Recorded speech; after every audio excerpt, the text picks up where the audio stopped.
सभी छात्र छात्राओं को नमस्कार।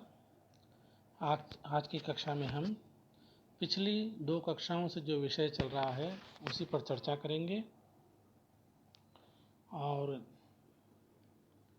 कल तक की कक्षा में जो चर्चा हुई थी वीरगाथा काल की सामाजिक स्थिति पर, आज की कक्षा में हम सांस्कृतिक परिस्थिति पर चर्चा करेंगे।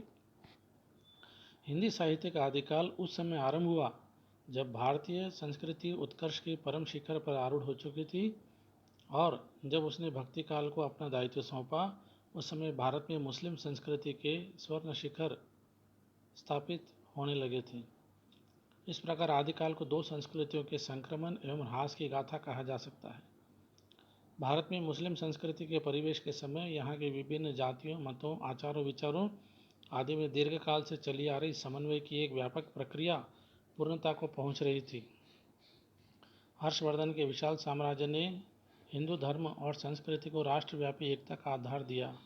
इस आधार पर छोटे मोटे भेदभाव अस्त हो गए तथा स्वाधीनता एवं देशभक्ति के भाव दृढ़ होने लगे। संगीत, चित्र, मूर्ति, स्थापत्य आदि कलाओं में जातीय गौरव की भावना अभिव्यक्त हो रही थी। स्थापत्य के क्षेत्र में विशेषतः मंदिरों का निर्माण धार्मिक सद्भाव का द्योतक था।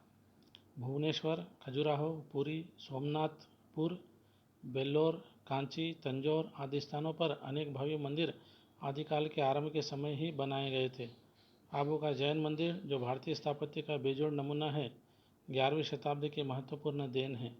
इस शताब्दी तक हर हिंदू के लिए उसका समस्त जीवन धार्मिक कर्तव्यों का प्रतिरूप था। उसका समस्त चरित्र धर्म भावना से प्रेरित रहता था। संगीत, मूर्ति, चित्र आदि कलाओं में भी वह अपनी धार्मिकता की ही अभिव्यंजना करता था। अरब इतिहासकार अल-बरूनी भारतीय कलाओं में धार्मिक भावनाओं की ऐसी व्यापक अभिव्यक्ति देखकर चकित रह गया था। उसने लिखा है, वे हिंदू कला के अत्यंत उच्च सोपान पर आरोहण कर चुके हैं। हमारे लोग मुसलमान अब उन्हें मंदिर आदि को देखते हैं तो आश्चर्यचकित रह जाते हैं। वे न तो उनका वर्णन ही कर सकते हैं, न वैसा निर्माण कर सकते हैं। महमूद गजनवी भी भारतीय संस्कृति की श्रेष्ठता पर मुग्ध हुआ था। शास्त्रों एवं कलाओं के अनुशीलन में तल्लीन तत्कालीन जनजीवन उसके लिए ईर्ष्या का विषय बन गया था। किंतु देश के भाग्य की विडंबना यह रही कि शताब्दियों से श्रेष्ठता की साधना में तल्लीन वह जीवन महमूद जैसे आक्रांताओं की विजयकांक्षा का कोप भाजन बन गया और शताब्दियों तक उस कोप से मुक्ति न मिली। राजपूत राजाओं के ने प्रतिरोध के लिए युद्ध तो किए, किंतु अपनी रक्षा का ध्येय बहुत कम समय तक प्रधान रहा। उनके लिए राज्य एवं व्यक्तिगत गौरव की रक्षा का नशा अधिक महत्वपूर्ण हो गया। यद्यपि फारस और अरब के 8वीं-9वीं शताब्दी से ही तसव्वुफ का प्रचार हो रहा था, किंतु आदिकाल के अंत तक भी भारत में उसका पूर्ण प्रभाव न आ सका। यहाँ जो आक्रांत आए वे तसव्वुफ की उदार भावनाओं के समर्थक नहीं थे। इसलिए इस्लाम का वह तत्व जो संघर्षरत 2 जातियों में उदारता पैदा करता, भारतीय संस्कृति का पोषक तत्व न बन सका।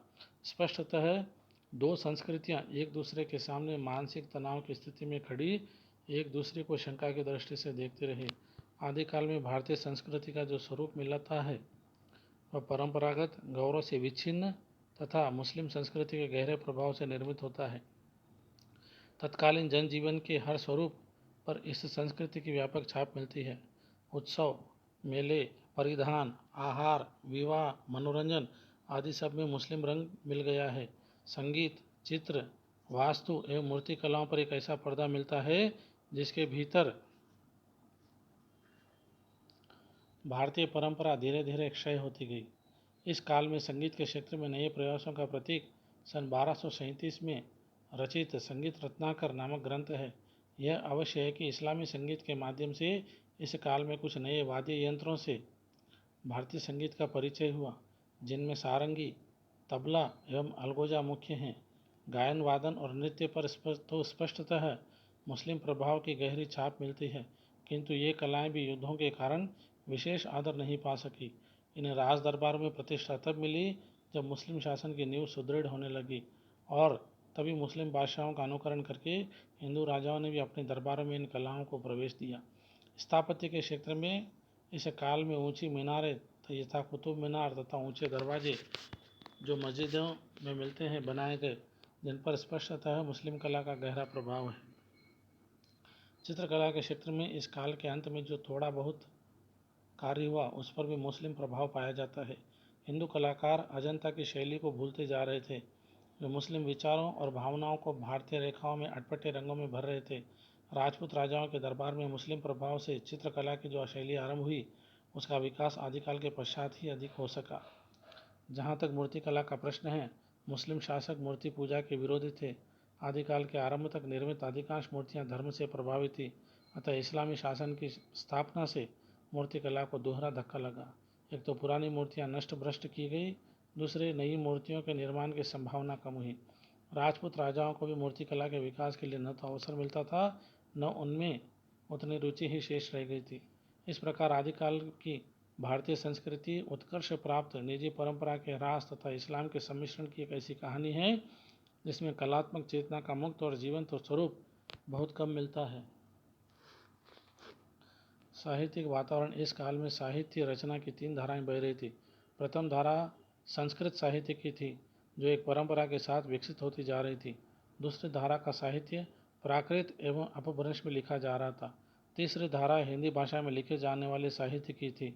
9वीं से 11वीं शताब्दी तक कन्नौज एवं कश्मीर संस्कृत साहित्य रचना के केंद्र रहे और इस बीच अनेक आचार्य कवि, नाटककार तथा गद्य लेखक उत्पन्न हुए।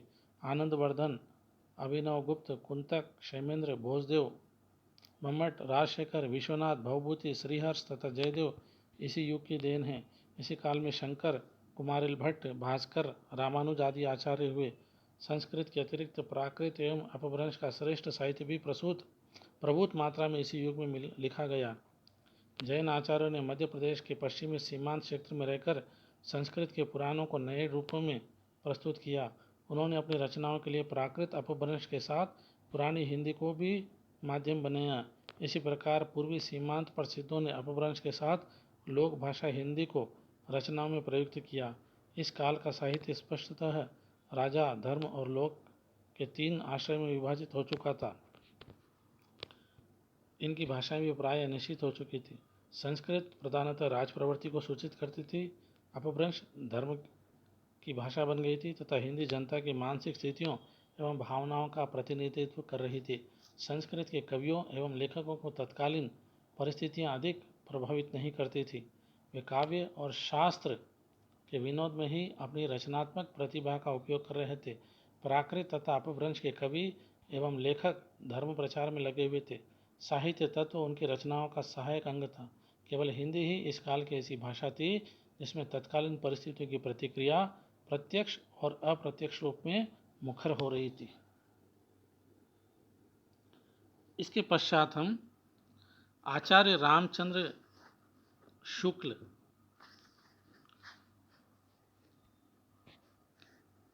के अनुसार आदिकाल की जो विशेषताएं हैं या उनकी दृष्टि में आदिकाल किस तरह से था उसका अध्ययन करेंगे। उनके अनुसार प्राकृत की अंतिम अपभ्रंश अवस्था से ही हिंदी साहित्य का आविर्भाव माना जा सकता है। उस समय जैसे गाथा कहने से प्राकृत का बोध होता था, वैसे ही दोहा या दूहा कहने से अपभ्रंश या प्रचलित काव्य भाषा का पद्य समझा जाता था। अपभ्रंश या प्राकृताभास हिंदी के पद्यों का सबसे पुराना पता तांत्रिक और योग मार्गी बौद्धों की सांप्रदायिक रचनाओं के भीतर विक्रम की 7वीं शताब्दी के अंतिम चरण में लगता है। मुंज और भोज के समय संवत 1050 के लगभग तो ऐसी अपभ्रंश या पुरानी हिंदी का पूरा प्रचार शुद्ध साहित्य या काव्य रचनाओं में भी पाया जाता है। अतः हिंदी साहित्य का आदिकाल संवत 1050 से लेकर संवत 1375 तक अर्थात महाराज भोज के समय से लेकर हमीरदेव के समय के कुछ पीछे तक माना जा सकता है। यद्यपि जनश्रुति इस काल का आरंभ और पीछे ले जाती है और संवत 770 में भोज के पूर्व पुरुष राजा मान के सभासद पुष्य नामक किसी बंदीजन का दोहों में एक अलंकार ग्रंथ लिखना बताती है, पर इसका कहीं कोई प्रमाण उपलब्ध नहीं है। आदिकाल की इस दीर्घ परंपरा के बीच 150 वर्ष के भीतर तो रचना की किसी विशेष प्रवृत्ति का निश्चय ही नहीं होता है। धर्म, नीति, श्रृंगार, वीर सब प्रकार की रचनाएं दोहों में मिलती है। इस अनिर्दिष्ट लोक प्रवृत्ति के उपरांत जब मुसलमानों की चढ़ाइयों का आरंभ होता है, तब से हम हिंदी साहित्य की प्रवृत्ति एक विशेष रूप में बनती हुई पाते हैं। राजाश्रित कवि और चारण जिस प्रकार नीति, श्रृंगार आदि के फुटकल दोहे राजसभाओं में सुनाया करते थे, उसी प्रकार अपने आश्रयदाता राजाओं के पराक्रमपूर्ण चरित्रों या गाथाओं का वर्णन भी किया करते थे। यही प्रबंध परंपरा रासों के नाम से पाई जाती है, जिसे लक्ष्य करके इस काल को हमने वीर गाथा काल कहा है। दूसरी बात, इस आदिकाल के संबंध में ध्यान रहे कि यह इस काल की जो साहित्यिक सामग्री प्राप्त है, उसमें कुछ तो असंदिग्ध है और कुछ संदिग्ध है। असंदिग्ध सामग्री जो कुछ प्राप्त है, उसकी भाषा अपभ्रंश अर्थात प्राकृताभास, प्राकृत की रूढ़ियों में बहुत कुछ बद्ध हिंदी है। इस अपभ्रंश या प्राकृताभास हिंदी का अभिप्राय यह है कि उस समय की ठीक बोलचाल की भाषा नहीं है जिस समय इसकी रचनाएं मिलती है, उस समय के कवियों की भाषा है। कवियों की ने काव्य परंपरा के अनुसार साहित्यिक प्राकृत के पुराने शब्द तो लिए ही हैं, जैसे पीछे की हिंदी में तत्सम संस्कृत शब्द लिए जाने लगे। विभक्तियाँ, कारक चिन्ह और क्रियाओं के रूप आदि भी बहुत कुछ अपने समय से कई 100 वर्ष पुराने रखे हैं। बोलचाल की भाषा घिस घिसा कर बहुत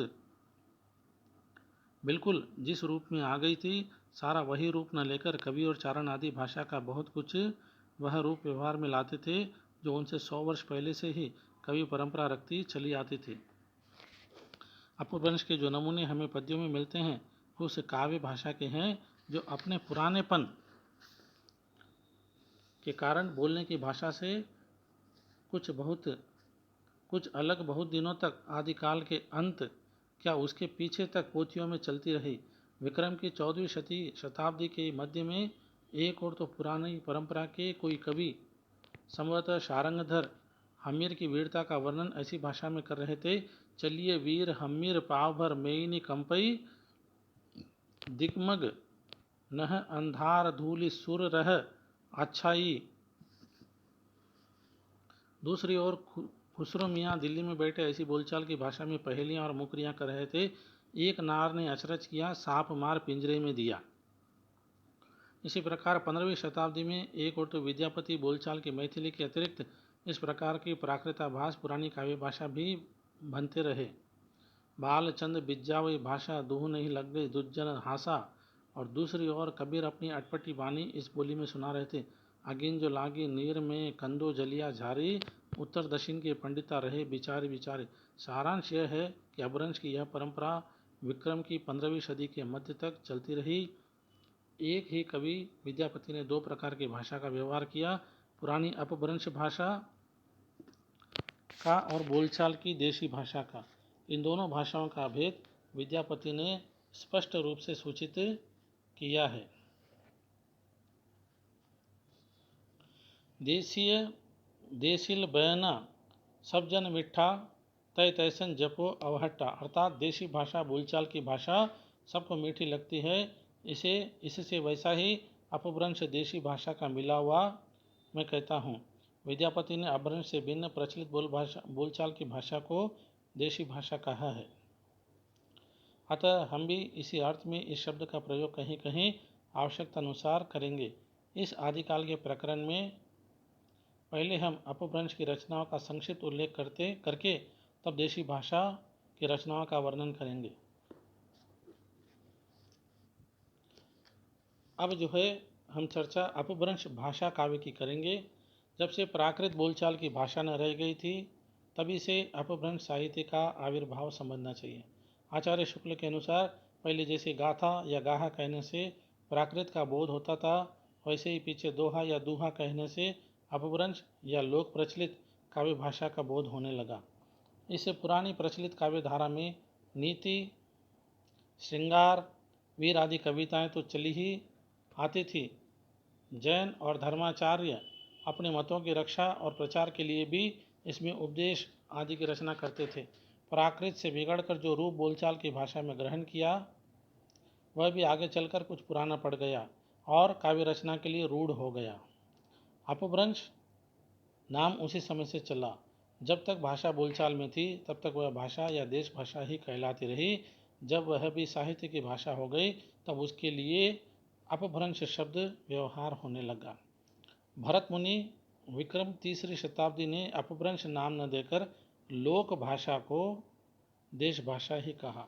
वररुचि ने प्राकृत प्रकाश में भी अपभ्रंश का उल्लेख नहीं है। वररुचि के प्राकृत प्रकाश में भी अपभ्रंश का उल्लेख नहीं है, अर्थात उस समय तक भी उसे लोक भाषा या देश भाषा ही कहा जाता था। अपभ्रंश नाम पहले पहल बल्बी के राजा धारसेन द्वितीय के शिलालेख में मिलता है, जिसमें उसने अपने पिता गुहसेन विक्रम संवत 650 के पहले को संस्कृत, प्राकृत और अपभ्रंश तीनों का कवि कहा है। भामह विक्रम शताब्दी 7वीं शताब्दी ने भी तीनों भाषाओं का उल्लेख किया है।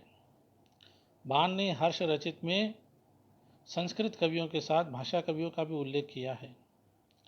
इस प्रकार अपभ्रंश या प्राकृताभास हिंदी में रचना होने का पता हमें विक्रम की 7वीं शताब्दी से मिलता है। उस काल की रचना के नमूने बौद्धों की वज्रयान शाखा के सिद्धों की कृतियों के बीच मिलते हैं। संवत 990 में देवसेन नामक एक जैन ग्रंथकार हुए। उन्होंने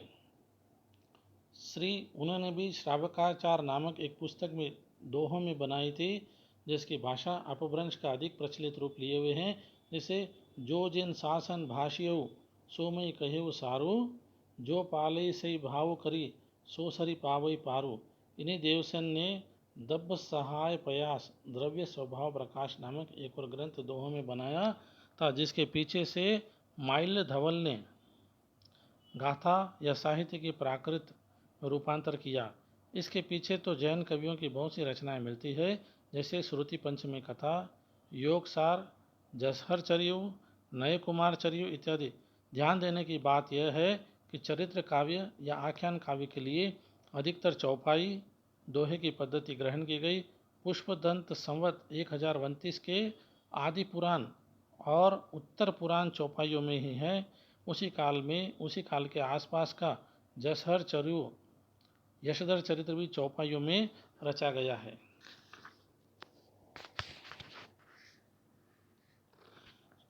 चौपाई दोहे की यह परंपरा हमें आगे चलकर सूफियों की प्रेम कहानियों में, तुलसी के रामचरितमानस में तथा छत्रप्रकाश, ब्रजविलास, सबल सिंह चौहान के महाभारत इत्यादि अनेक आख्यान काव्य में पाते हैं। बौद्ध धर्म विकृत होकर वज्रयान संप्रदाय के रूप में देश के पूर्वी भागों में बहुत दिनों तक चला आ रहा था। इन बौद्ध तांत्रिकों के बीच वामाचार अपनी चरम सीमा को पहुंच चुका था। ये बिहार से लेकर असम तक फैले थे और सिद्ध कहलाते थे। 84 सिद्ध इन्हीं में हुए, जिनका परंपरागत स्मरण जनता को अब तक है। इन तांत्रिक योगियों को लोग अलौकिक शक्ति संपन्न समझते थे। ये अपनी सिद्धियों और विभूतियों के लिए प्रसिद्ध थे। राजशेखर ने कर्पूर मंजरी में भैरवानंद नाम से एक ऐसे ही सिद्ध योगी का समावेश किया है। इस प्रकार जनता पर इन सिद्ध योगियों का प्रभाव विक्रम की 10वीं शताब्दी से ही पाया जाता है, जो मुसलमानों के आने पर पठानों के समय तक कुछ न कुछ बना रहा। बिहार के नालंदा और विक्रमशिला नामक प्रसिद्ध विद्यापीठ इनके अड्डे थे। बख्तियार खिलजी ने इन दोनों स्थानों को जब उजाड़ा तब से ये तीतर बीतर हो गए। बहुत से भोट आदि अन्य देशों को चले गए। इन सिद्धों के नाम के आगे पा आदरार्थक शब्द लगता है।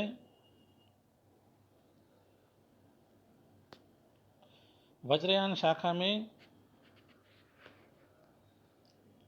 जो योगी सिद्ध के नाम से प्रसिद्ध हुए, वे अपने मत का संस्कार जनता पर भी डालना चाहते थे।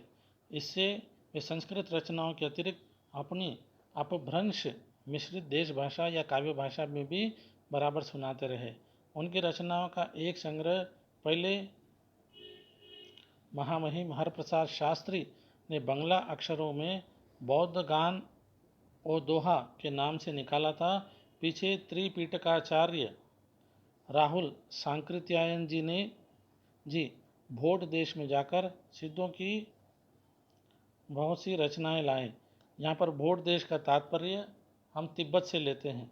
सिद्धों में सबसे पुराने सरोज वज्र भी नाम है जिनका काल डॉक्टर विनय तोष भट्टाचार्य ने विक्रम संवत 690 निश्चित किया है।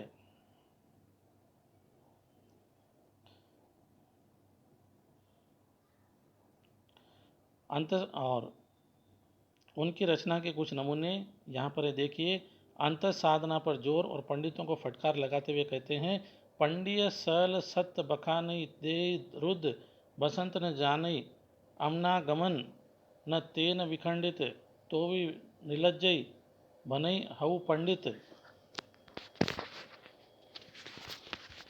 और एक देखिए, जनिमन पवन संचरई रवि शशि नाही पवेश ताहि वट चित्त विश्राम करूं सरेह कहिय उवेश घोर अंधारे चंदमणि जिमि उज्ज्वल करेई परम महासु एकरु कने दूरिय अशेष हरेई जीवंतः जो नौ जरई सो अजरामर होई गुरु उपयसे विमलमयी सो पर धन्ना कोई।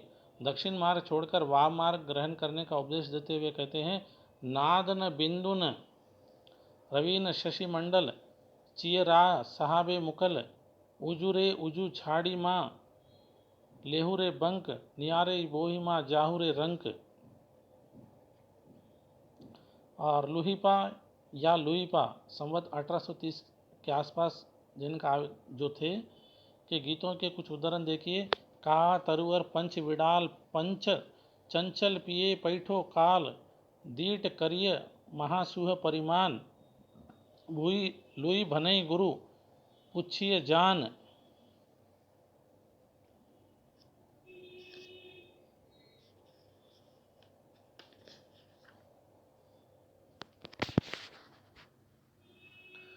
बौद्ध धर्म ने जब तांत्रिक रूप धारण किया तब उसमें से 5 ध्यानी बुद्धा और उनकी शक्तियों के अतिरिक्त अनेक बोधिसत्वों की भावना की गई जो सृष्टि का परिचालन करते हैं। वज्रयान में आकर महासुखवाद का प्रवर्तन हुआ। प्रज्ञा और उपाय के योग से इस महासुख दशा की प्राप्ति मानी गई। इसे आनंद स्वरूप ईश्वरत्व ही समझिए।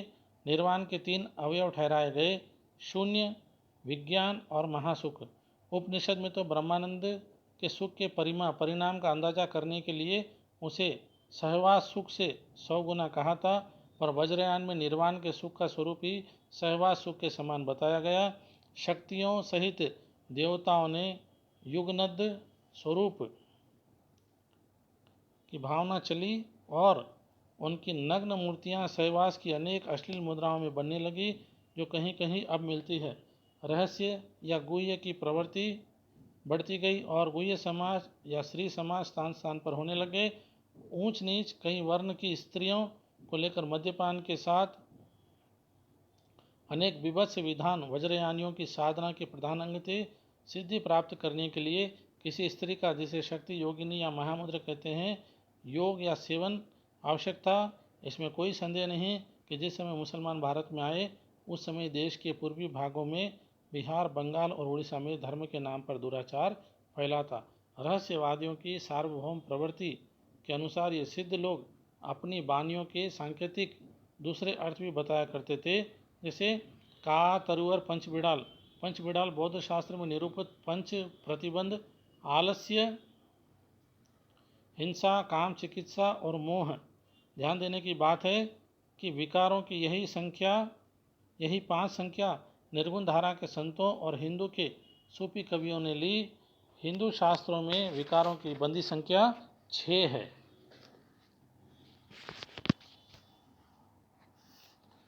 गंगा जमुना माजे बहिरे नाही, ईड़ा पिंगला के बीच सुषुम्ना नाड़ी के मार्ग से शून्य देश की ओर यात्रा। इसी से वे अपनी वाणियों की भाषा को संध्या भाषा कहते थे। ऊपर उद्धृत थोड़े से वचनों से ही इसका पता लग सकता है कि इन सिद्धों द्वारा किस प्रकार के संस्कार जनता में इधर उधर बिखेरे गए थे। जनता की श्रद्धा शास्त्र के विद्वानों पर से हटाकर अंतर्मुख साधना वाले योगियों पर जमाने का प्रयत्न सरह के इस वचन घट में ही बुद्ध है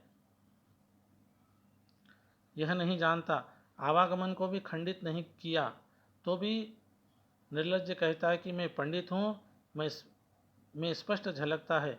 यहाँ पर यह समझ रखना चाहिए कि योग मार्गी बौद्धों ने ईश्वरत्व की भावना कर ली थी। इसी प्रकार जहाँ रवि, शशि, पवन आदि की गति नहीं, वहाँ चित्र को विश्राम कराने का दावा ऋजु सीधे दक्षिण मार्ग को छोड़कर वंक टेढ़ा मार्ग ग्रहण करने का उपदेश भी है। सिद्ध कन्नपा कहते हैं, जब तक अपनी गृहिणी का उपभोग न करेगा तब तक पंचवर्ण की स्त्रियों के साथ विहार क्या करेगा। वज्रयान में महासुख वह दशा बतलाई गई है जिसमें साधक शून्य में इस प्रकार विलीन हो जाता है जिस प्रकार नमक पानी में। इस दशा का प्रतीक खड़ा करने के लिए युगनद स्त्री पुरुष का आलिंगनबद्ध जोड़ा की भावना की गई। कन्नपा का यह वचन है कि जिमी लोन बिलज्जई पानी यही तिमी घरनी लई चित, इसी सिद्धांत का द्योतक है। कहने की आवश्यकता नहीं कि कौल, कापालिक आदि इन्हीं वज्रयानियों से निकले हैं। कैसा ही शुद्ध और सात्विक धर्म हो, गुह्य और रहस्य के प्रवेश से वह किस प्रकार विकृत और पाखंडपूर्ण हो जाता है, वज्रयान इसका प्रमाण है। गोरखनाथ के नाथ पंथ का मूल भी बौद्धों की यही वज्रयान शाखा है। 84 सिद्धों में गौरक्षपा भी गिन लिए गए हैं, पर यह स्पष्ट है कि उन्होंने अपना मार्ग अलग कर लिया था। योगियों की इस हिंदू शाखा ने वज्रयानियों के अश्लील और विभत्स विधानों को अपने से अलग रखा। यद्यपि शिव शक्ति की इस भावना के कारण कुछ श्रृंगारमयी वाणी भी नाथ पंथ के किसी किसी पंथ जैसे शक्ति संगम के तंत्र में मिलती है। गोरख ने पतंजलि के उच्च लक्ष्य ईश्वर प्राप्ति को लेकर हठ योग का प्रवर्तन किया। वज्रयानी सिद्धों का लीला क्षेत्र भारत का पूर्वी भाग था। गोरख ने अपने ग्रंथ का प्रचार देश के पश्चिमी भागों में राजपूताने और पंजाब में किया। पंजाब में नमक के पहाड़ों के बीच बालनाथ योगी का स्थान बहुत दिनों तक प्रसिद्ध रहा। जायसी की पद्मावत में बालनाथ का टीला आया है। गोरखनाथ का समय ठीक पता नहीं। राहुल सांकृत्यायन जी ने वज्रयानी सिद्धों की परंपरा के बीच उनका जो स्थान रखा है, उनके अनुसार उनका समय विक्रम की 10वीं शताब्दी आता है। उनका आधार वज्रयानी सिद्धों की एक पुस्तक रत्नाकर जोपम कथा है, जिसके अनुसार मीननाथ के पुत्र मत्स्येंद्रनाथ कामरूप के मछवाहे थे और चरपटीपा के शिष्य होकर सिद्ध हुए थे। पर सिद्धों की अपनी सूची में सांकृत्यायन जी ने ही मत्स्येंद्र को जलंधर का शिष्य लिखा है, जो परंपरा से प्रसिद्ध चला आता है। गोरखनाथ के गुरु मत्स्येंद्रनाथ थे, यह तो प्रसिद्ध है ही। सांकृत्यायन जी ने मीननाथ या मीनपा को पालवंशी राजा देवपाल के समय अर्थात संवत 900 के आसपास माना है। यह समय उन्होंने किस आधार पर स्थिर किया पता नहीं। यदि सिद्धों की उक्त पुस्तक में मीनपा के राजा देवपाल के समय में होने का उल्लेख होता तो वे उसकी ओर विशेष रूप से आकर्षित करते। 84 सिद्धों के नामों में हेरफेर होना बहुत संभव है। हो सकता है गोरक्षपा और चौरंगीपा के नाम पीछे से जुड़ गए हों और मीनपा से मत्स्येंद्र का नाम साम्य के अतिरिक्त कोई संबंध न हो। ब्रह्मानंद ने कुछ ने दोनों को बिल्कुल अलग माना भी है। सरस्वती भवन स्टडीज। संदेह यह देखकर और भी होता है कि सिद्धों की नामावली में और सब सिद्धों की जाति और देश का उल्लेख है, और गोरक्ष और चौरंगी का कोई विवरण नहीं। अतः गोरखनाथ का समय निश्चित रूप से विक्रम की 10वीं शताब्दी मानते नहीं बनता। महाराष्ट्र के संत ज्ञानदेव ने, जो अलादीन के समय संवत 1358 में थे, अपने को गोरखनाथ के शिष्य की परंपरा में कहा है। उन्होंने यह परंपरा इस क्रम से बताई है: आदिनाथ, मत्स्येंद्रनाथ, गोरखनाथ, गैगीनाथ, निवृत्तिनाथ और ज्ञानेश्वर। इस महाराष्ट्र परंपरा के अनुसार गोरखनाथ का समय पृथ्वीराज के पीछे आता है। नाथ संप्रदाय में मत्स्येंद्र नाथ के गुरु जलंधर नाथ माने जाते हैं। भोट के ग्रंथों से में भी सिद्ध जलंधर आदिनाथ कहे गए हैं। सब बातों का विचार करने से हमें ऐसा प्रतीत होता है कि जलंधर ने ही सिद्धों से अपनी परंपरा अलग की और पंजाब की ओर चले आए। वहाँ कांगड़े की पहाड़ियों तथा स्थानों में रमते रहे। पंजाब का जलंधर शहर उन्हीं का स्मारक जान पड़ता है। नाथ संप्रदाय के किसी ग्रंथ में जलंधर को बालनाथ भी कहा जाता है। नमक के पहाड़ों के बीच बालनाथ का टीला बहुत दिनों तक प्रसिद्ध रहा। मत्स्येंद्र जलंधर के शिष्य थे। नाथपंथियों की यह धारणा ठीक जान पड़ती है। मीनपा के गुरु चरपटी नाथ हो सकते हैं, पर मत्स्येंद्र के गुरु जलंधर ही थे। सांस्कृत्यायन ने गोरख का जो समय स्थिर किया वह मीनपा का राजा देवपाल का समसामयिक और मत्स्येंद्र का पिता मानकर, मत्स्येंद्र का मीनपा से कोई संबंध न रहने पर उक्त समय मानने का कोई आधार ही नहीं रह जाता और पृथ्वीराज के समय के आसपास ही विशेषतः कुछ पीछे गोरखनाथ के होने का अनुमान दृढ़ होता है। जिस प्रकार सिद्धों की संख्या 84 प्रसिद्ध है, उसी प्रकार नाथों की संख्या 9 प्रसिद्ध है। अब भी लोग नवनाथ और 84 सिद्ध कहते सुने जाते हैं। गोरक्ष सिद्धांत संग्रह में मार्ग प्रवर्तकों के नाम गिनाए गए हैं। नागार्जुन, जड़भरत, हरिश्चंद्र, सत्यनाथ, भीमनाथ, गोरक्षनाथ, चरपट, जलंत और मलयार्जुन। इन नामों में नागार्जुन, चरपट और जलंधर सिद्धों की परंपरा में भी है। नागार्जुन संवत 702 के प्रसिद्ध रसायनी थे। नाथपंथ में रसायन की सिद्धि है। नाथपंथ सिद्धों की परंपरा से ही छटकर निकला है, इसमें कोई संदेह नहीं है। इतिहास से इस बात का पता लगता है कि महमूद गजनी के भी कुछ पहले सिंध और मुल्तान में भी कुछ मुसलमान बस गए थे, जिनमें कुछ सूफी भी थे। बहुत से सूफियों ने भारतीय योगियों से प्राणायाम आदि की क्रियाएं भी सीखी, इसका उल्लेख मिलता है। अतः गोरखनाथ चाहे विक्रम की 10वीं शताब्दी से हुए हों चाहे 13वीं में, उनका मुसलमानों से परिचित होना अच्छी तरह माना जा सकता है, क्योंकि जैसा कहा जा चुका है उन्होंने अपने पंथ का प्रचार पंजाब और राजपूताने की ओर किया। इतिहास और जनश्रुति से इस बात का पता लगता है कि सूफी फकीरों और पीरों के द्वारा इस्लाम को जनप्रिय बनाने का उद्योग भारत में बहुत दिनों तक चलता रहा। पृथ्वीराज के पिता के समय में ख्वाजा मुइनुद्दीन के अजमेर आने और अपनी सिद्धि का प्रभाव दिखाने के गीत मुसलमानों में अब तक गाए जाते हैं। चमत्कारों पर विश्वास करने वाली भोली भाली जनता के बीच अपना प्रभाव फैलाने में इन पीरों और फकीरों को सिद्धों और योगियों से मुकाबला करना पड़ा, जिनका प्रभाव पहले से जमा चला आ रहा था।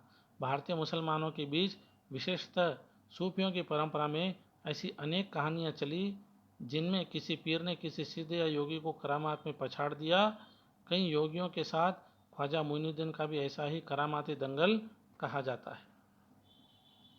ऊपर कहा जा चुका है कि गोरखनाथ ही हठ योग साधना ईश्वरवाद की ओर लेकर चली थी। गोरखनाथ की हठ योग साधना ईश्वरवाद की ओर लेकर चली थी, अतः उसमें मुसलमानों के लिए भी आकर्षण था। ईश्वर से मिलाने वाले योग हिंदुओं और मुसलमानों दोनों के लिए एक सामान्य साधना के रूप में आगे रखा जा सकता है। यह बात गोरखनाथ को दिखाई पड़ी। उसमें मुसलमानों को अप्रिय मूर्ति पूजा और बहुदेवोपासना की आवश्यकता न थी, अतः उन्होंने दोनों के विद्वेष भाव को दूर करके साधना का एक सामान्य मार्ग निकालने की संभावना समझी थी और वे उसका संस्कार अपनी शिष्य परंपरा में छोड़ गए थे। नाथ संप्रदाय के सिद्धांतों ग्रंथों में ईश्वरोपासना के बाह्य विधानों के प्रति उपेक्षा प्रकट की गई है। घट के भीतर ही ईश्वर को प्राप्त करने पर जोर दिया गया है। वेद शास्त्र का अध्ययन व्यर्थ ठहराकर विद्वानों के प्रति अश्रद्धा प्रकट की गई है। तीर्थाटन आदि निष्फल कहे गए हैं। योग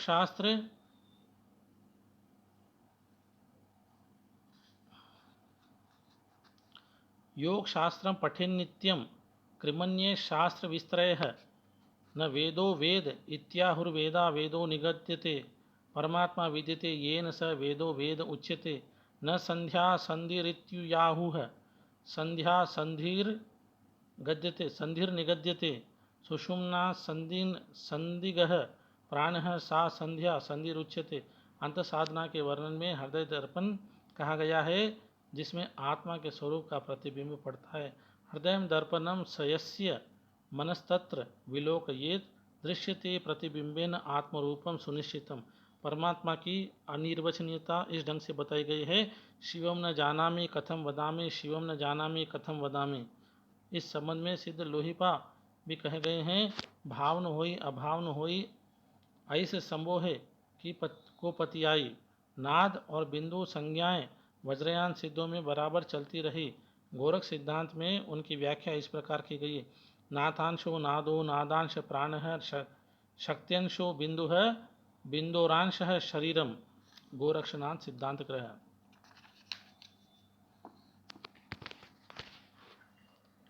नाद और बिंदु के योग से जगत की उत्पत्ति सिद्ध और हठयोगी दोनों मानते हैं। तीर्थाटन के संबंध में जो भाव सिद्धों का था वही हठयोगियों का भी रहा। चित्त शोधन प्रकरण में वज्रयानी सिद्ध आर्यदेव कर्णरीपा का वचन है, प्रतरन्नपि गंगायाम नैव श्वा शुद्धमर्हति तस्माद्ध मर्धियाम पूषाम तीर्थस्नानं तु निष्फलम धर्मो यति भवेत स्नानात् कैवर्तानां कृतार्थता नक्तम दिवम प्रविष्टानां मत्स्यादीनां तू का कथा। जनता के बीच इस प्रकार के प्रभाव क्रमशः ऐसे गीतों के रूप में निर्गुण पंथी संतों द्वारा आगे भी बराबर फैला। जैसे गंगा के नहाए को कहो नर तरीगे, गंगा के नहाए कहो को नर तरीगे, मछली न तरी जाको पानी के घर है। यहाँ पर यह बात ध्यान में रखना आवश्यक है कि 84 सिद्धों में बहुत से मछुए, चमार, धोबी, डोम, कहार, लकड़हारे, दर्जी तथा बहुत से शूद्र कहे जाने वाले लोग थे। अतः जाति पाति के खंडन तो वे स्वयं आप ही थे। नाथ संप्रदाय भी जब फैला तब उसमें भी जनता की नीची और अशिक्षित श्रेणियों के बहुत से लोग आए जो शास्त्र ज्ञान संपन्न न थे, जिनकी बुद्धि का विकास बहुत सामान्य कोटि का था। घर अपने को रहस्यदर्शी प्रदर्शित करने के लिए शास्त्रज्ञ पंडितों और विद्वानों को फटकारना भी वे जरूरी समझते थे। सद्गुरु का महात्म्य सिद्धों में भी और उनमें भी बहुत अधिक था। नाथ पंथ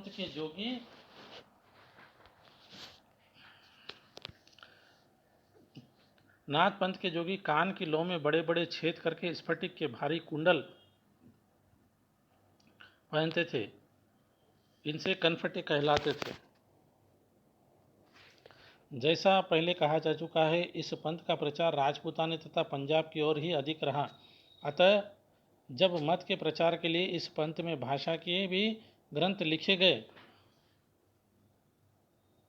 तब उधर की ही प्रचलित भाषा का व्यवहार किया गया।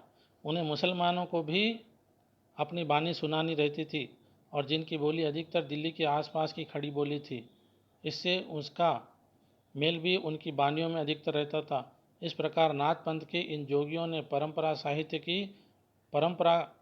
की भाषा या काव्य भाषा से, जिसका ढांचा नागर अपभ्रंश या ब्रज का था, एक अलग सदुगढ़ी भाषा का सहारा लिया, जिसका ढांचा कुछ खड़ी बोली लिए राजस्थानी था।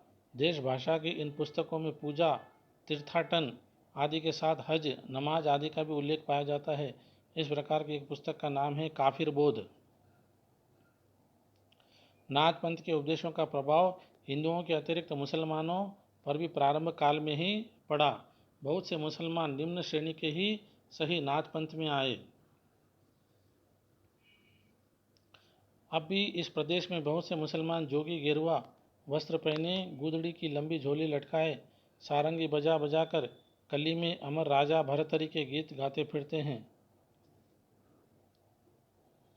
और पूछने पर गोरखनाथ को अपना आदिगुरु बताते हैं।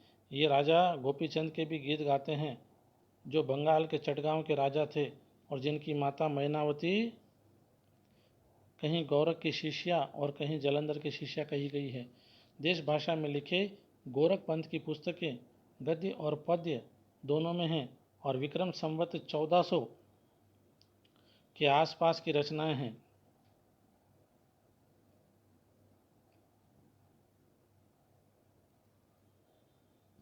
इनमें सांप्रदायिक शिक्षा है। जो पुस्तकें पाई गई है उनके नाम ये हैं: गोरख गणेश गोष्ठी, महादेव गोरख संवाद, गोरखनाथ जी की 17 कला, गोरख बोध, दत्त गोरख संवाद, योगेश्वरी सखी, योगेश्वरी साखी, नरवई बोध, विराट पुराण, गोरखसार, गोरखनाथ की वाणी। ये सब ग्रंथ गोरख के नहीं, उनके अनुयायी शिष्यों के रचे हैं। गोरख के समय जो भाषा लिखने पढ़ने में विवरत होती थी उसमें प्राकृत या अपभ्रंश शब्दों का थोड़ा सा बहुत मेल अवश्य रहता था। उपर्युक्त पुस्तकों में नरवई बोध के नाम, नरवई अर्थात नरपति में ही अपभ्रंश का आभास है। इन पुस्तकों में अधिकतर संस्कृत ग्रंथों के अनुवाद है। यह बात उनकी भाषा के ढंग से ही प्रकट होती है। विराट पुराण संस्कृत के वैराट पुराण का अनुवाद है। गोरख पंथ के ये संस्कृत ग्रंथ पाए जाते हैं: सिद्ध सिद्धांत पद्धति, विवेक मार्तंड, शक्ति संगम तंत्र, निरंजन पुराण, वैराट पुराण। हिंदी भाषा में लिखी पुस्तकें अधिकतर इन्हीं के अनुवाद का सार है। हाँ, साखी और बानी में शायद कुछ रचना गोरख की है। पद का एक नमूना देखिए: स्वामी तुम्हें गुरु गोर गोसाई अमे जो शिव शब्द एक बुझीबा, निरारंभे चेला कुन विधि रहे, सतगुरु होई न होई सब पूछिया कहे, अवधु रैया हाटे बाटे रूप विरस की छाया, तजिबा काम क्रोध लोभ मोह संसार की माया। सिद्धों और योगियों का इतना वर्णन करके इस बात की ओर ध्यान दिलाना हम आवश्यक समझते हैं कि रचनाएं तांत्रिक विधान, योग साधना, आत्मनिग्रह, श्वास निरोध, भीतरी चक्रों और नाड़ियों की स्थिति, अंतर्मुख साधना के महत्व इत्यादि की सांप्रदायिक शिक्षा मात्र है। जीवन की स्वाभाविक अनुभूतियों और दर्शाओं से उनका कोई संबंध नहीं, अतः वे शुद्ध साहित्य के अंतर्गत नहीं आती। उनको उसी रूप में ग्रहण करना चाहिए जिस रूप में ज्योतिष, आयुर्वेद आदि के ग्रंथ। उनका वर्णन यहाँ केवल दो बातों के विचार से आया है। पहली बात, भाषा। सिद्धों की उद्धृत रचनाओं की भाषा देश भाषा, मिश्रित अपभ्रंश या पुरानी हिंदी की काव्य भाषा है, यह तो स्पष्ट है। उन्होंने भरसक उसी सर्वमान्य व्यापक काव्य भाषा में लिखा जो उस समय गुजरात, राजपूताने और ब्रजमंडल से लेकर बिहार तक लिखने पढ़ने की शिष्ट भाषा थी। पर मगध में रहने के कारण सिद्धों की भाषा में कुछ पूर्वी प्रयोग भी, जैसे भैले, बुडीली, मिले हुए हैं। पुरानी हिंदी की व्यापक काव्य भाषा का ढांचा शौरसेनी प्रसूत अपभ्रंश अर्थात ब्रज और खड़ी बोली पश्चिमी हिंदी का है। वही ढांचा हम उद्धृत रचनाओं के जो, सो, मारिया, पैठो, जा, किज्जई, करंत जाबे, जब, तब, ताव, तब तक, मई, कोई इत्यादि प्रयोगों में पाते हैं। ये प्रयोग मागधी प्रसूत पुरानी बंगला के नहीं, शौरसेनी प्रसूत पुरानी पश्चिमी हिंदी के हैं। सिद्ध कनपा की रचनाओं को यदि हम ध्यानपूर्वक देखें तो एक बात साफ झलकती है, वह यह कि उनके उपदेश की भाषा तो पुरानी टकसाली हिंदी काव्य भाषा है, पर गीत की भाषा पुरानी बिहारी या पूर्वी बोली मिली है। यही भेद हम आगे चलकर कबीर की साखी रमैनी की भाषा में पाते हैं। साखी की भाषा तो खड़ी बोली राजस्थानी मिश्रित सामान्य भाषा सदुकड़ी है, पर रमैनी की भाषा में काव्य की ब्रज भाषा और कहीं कहीं पूर्वी बोली भी है। सिद्धों में सरह सबसे पुराने अर्थात विक्रम संवत 690 ईस्वी के हैं, विक्रम संवत 690 के हैं। अतः हिंदी काव्य भाषा के पुराने रूप का पता हमें विक्रम की 7वीं शताब्दी के अंतिम चरण में लगता है। दूसरी बात है सांप्रदायिक प्रवृत्ति और उसके संस्कार की परंपरा। वज्रयानी सिद्धों में निम्न श्रेणी की प्राय शिक्षित जनता के बीच किस प्रकार के भावों के लिए जगह निकाली, यह दिखाया जा चुका है। उन्होंने बाह्य पूजा, जाति पाति, तीर्थाटन इत्यादि के प्रति उपेक्षा बुद्धि का प्रचार किया। रहस्यदर्शी बनकर शास्त्र के विद्वानों का तिरस्कार करने और मनमाने रूपकों के द्वारा अटपटी बानी में पहेलियां बुझाने का रास्ता दिखाया। घट के भीतर चक्र, नाड़ियाँ, शून्य देश आदि मानकर साधना करने की बात फैलाई और नाद, बिंदु, सुरति, निरति ऐसे शब्दों की उद्धरणी करना सिखाया। यही परंपरा अपने ढंग पर नाथपंथियों ने भी जारी रखी। आगे चलकर भक्ति काल में निर्गुण संत संप्रदाय किस प्रकार के वेदांत के ज्ञानवाद, सूफियों के प्रेमवाद तथा वैष्णवों के अहिंसावाद और प्रगतिवाद को मिलाकर सिद्धों और योगियों द्वारा बनाए हुए इस रास्ते पर चल पड़ा, यह आगे दिखाया जाएगा। कबीर आदि संतों को नाथ पंथियों से जिस प्रकार साखी और बानी शब्द मिले, उसी प्रकार साखी और बानी के लिए बहुत कुछ सामग्री और सदुकड़ी भाषा भी। ये दोनों ही बातें दिखाने के लिए इतिहास में सिद्धों और योगियों का विवरण दिया गया है। उनकी रचनाओं का जीवन की स्वाभाविक सरणियों, अनुभूतियों और दशाओं से कोई संबंध नहीं। वे सांप्रदायिक शिक्षा मात्र है, अतः शुद्ध साहित्य की कोटि में नहीं आ सकती। उन रचनाओं की परंपरा को हम काव्य या साहित्य की कोई धारा नहीं कह सकते। अतः धर्म संबंधी रचनाओं की चर्चा छोड़ अब हम सामान्य साहित्य की ओर कुछ सामग्री मिलती है उसका उल्लेख करके संग्रहकर्ता और रचयिताओं के क्रम से करते हैं। इसके आगे की चर्चा हम अगली कक्षा में जारी रखेंगे। धन्यवाद।